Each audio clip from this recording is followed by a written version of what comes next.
3 years had passed since Seraphine died, and Alpha King Damian Cross still could not say her name out loud without his throat closing. He ruled the Blackwood pack with a steady hand and a cold heart, and everyone around him had learned not to ask about the past. His betas managed the pack's daily matters. His advisors handled diplomacy. Damian simply existed, moving through his duties like a man walking through fog, present, but never really there. He had built walls so high that even his closest friends could not reach him. The only proof that he had once loved deeply was the small garden behind the manor, the one Seraphine had planted with her own hands.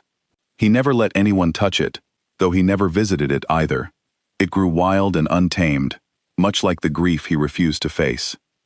On a cold autumn evening, Damian traveled to the border territory to settle a dispute between two smaller packs.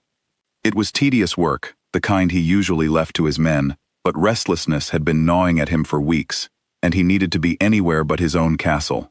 The negotiations ended late, and as he walked back toward his carriage through the quiet village streets, a sound stopped him cold. A voice drifted from an open tavern window, soft, low, and painfully familiar. It was humming a lullaby, one that only 2 people in the world had ever known. Seraphine used to sing it when she could not sleep, her fingers absent-mindedly tracing patterns on his arm as she hummed the melody into the dark. Damian's heart slammed against his ribs. For a moment he could not breathe. He told himself it was impossible, that grief could play cruel tricks on tired minds, but his feet were already moving toward the tavern door before his mind caught up. Inside, the tavern was warm and dim, filled with the low murmur of conversation and the smell of roasted meat. In the corner, near a flickering lantern, sat a young woman with her eyes closed, still humming the tune as she wiped down a wooden table. She had no idea anyone was listening. Damian stood frozen in the doorway, staring at her as though she were a ghost given flesh. She was not Seraphine. Her hair was a different shade of brown, her frame smaller, her features entirely her own. But the voice, the melody, the way she tilted her head slightly to the left as she hummed, it was all so eerily familiar that his chest ached with a pain he thought he had already lived through once. The woman opened her eyes and caught him staring. She startled, nearly dropping her cloth. "Can I help you?" she asked, her voice guarded but polite, the voice of someone used to strangers watching her a little too closely. Damian could not find words at first. He simply asked, "What is that song?" She blinked, clearly confused by the intensity in his tone. "I don't know," she admitted. "I've hummed it since I was a child. I don't remember where I learned it. It's just always been there, in the back of my mind." Her name, he soon learned, was Wren Ashby. She was an Omega, unranked and unclaimed, working at her uncle's tavern to earn her keep. She had no pack of her own, no family beyond the uncle who had taken her in after her parents passed when she was young. She spoke plainly, without the practiced softness most Omegas used around Alphas, and there was a stubborn spark in her eyes that Damian found both irritating and strangely refreshing. He asked her more questions than he had any right to ask a stranger, and she answered most of them with a raised eyebrow, clearly wondering why the Alpha King of Blackwood was so interested in a lullaby. But something in his expression, some quiet desperation he could not hide, made her soften just enough to admit one more thing. "Sometimes I remember things that aren't mine," she said quietly, glancing around to make sure no one else was listening. "A garden I've never been to, a man's laugh I can't place. It sounds strange, I know. My uncle says it's just an overactive imagination." Damian felt the floor tilt beneath him. "Do you ever hear a name?" he asked, his voice barely above a whisper. "In these memories that aren't yours?" Wren hesitated, studying him carefully before she answered. "Damian," she said softly. "It's always Damian." He did not sleep that night. He sat in his carriage on the ride home, turning her words over and over, refusing to let himself hope for something so impossible. Yet the moment he arrived at the manor, he sought out old Marin, the pack physician who had served Blackwood for over 50 years and had cared for Seraphine in her final days. Marin listened to his account in silence, her wrinkled face growing paler with every detail. When he finished, she was quiet for a long moment before she finally spoke. "There is an old phenomenon," she said carefully, "rare enough that most packs have forgotten it exists. It is called a soul echo. When a mate dies suddenly, and their bond is strong enough, sometimes a fragment of their soul refuses to fade completely. It searches for the nearest unclaimed omega and imprints itself there, scattered pieces of memory and feeling left behind like footprints in snow. Damien's hands trembled. Are you saying Seraphine's soul is inside this girl? No, Maren said gently. I am saying pieces of her memories are. Fragments, not her whole self. The girl is her own person. Alpha. Do not mistake an echo for a resurrection. That mistake could break both of you. Despite the warning, Damien could not stay away. He returned to the tavern 3 days later, offering Ren a position at the Blackwood estate under the guise of needing a companion for pack records and correspondence. It was a poor excuse, and from the narrowed look she gave him, she knew it too, but something made her accept anyway. Perhaps it was curiosity about her own fragmented memories. Perhaps it was the chance at a better life than serving drinks to strangers every night. Whatever her reason, she packed her few belongings and left the only home she had known. The first weeks at the manor were strange for everyone involved. The pack members whispered when they thought Damien could not hear them, wondering if their Alpha King had finally lost his mind, chasing his dead mate's ghost through a stranger's body. Damien caught himself doing exactly what Maren had warned him against. He would watch Ren across the dinner table, searching her expressions for traces of Seraphine, flinching when he found them, and flinching harder when he did not. Ren noticed. She was not blind, and she was certainly not patient. One evening, after catching him staring at her for the 3rd time in an hour, she set down her fork with a sharp clatter and looked him directly in the eye. I am not her, she said firmly. Whatever pieces of memory I carry, they are not me. I don't want to be a ghost you're grieving through. I want my own memories back, not someone else's borrowed ones.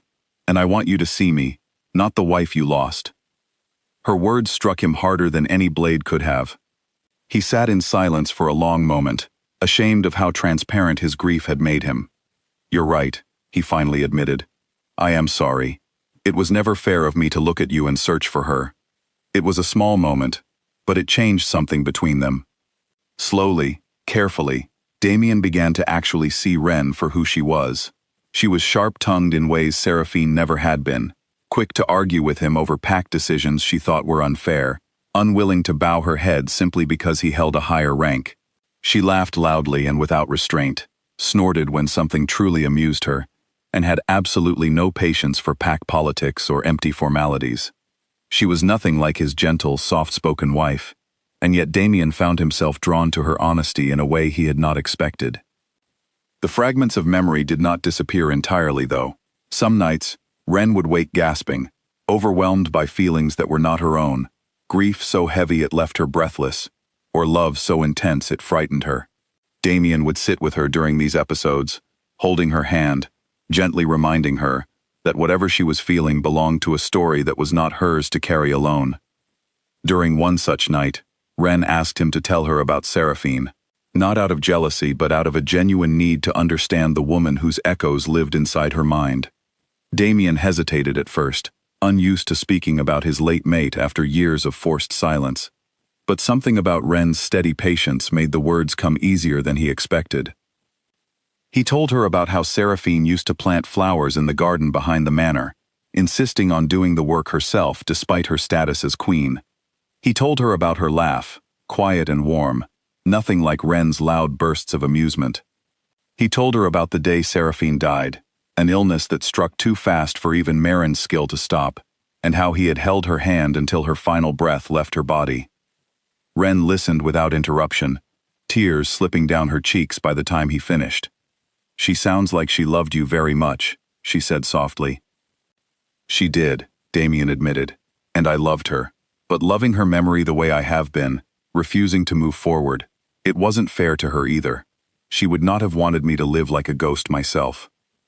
As the months passed, the bond between Damien and Ren grew into something neither of them had expected. It started with small things, an unspoken understanding, quiet moments shared over tea, laughter that came easier with each passing week.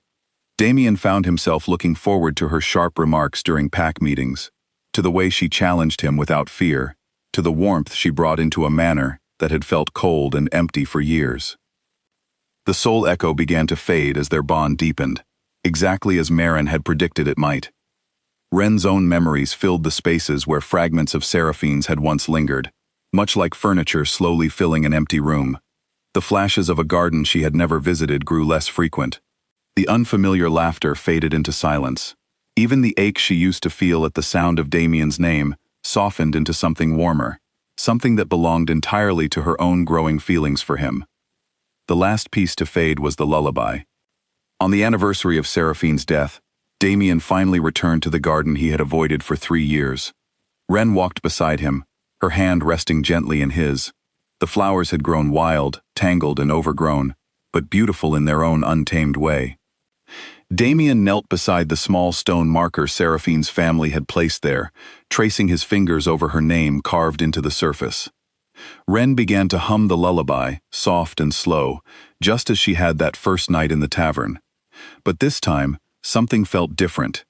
It did not feel like an echo trying to reach through her. It felt like a goodbye, gentle and complete, as though Seraphine's spirit was finally at peace, finally ready to let go. When the song ended, Ren wiped a tear from her cheek, surprised by her own emotion.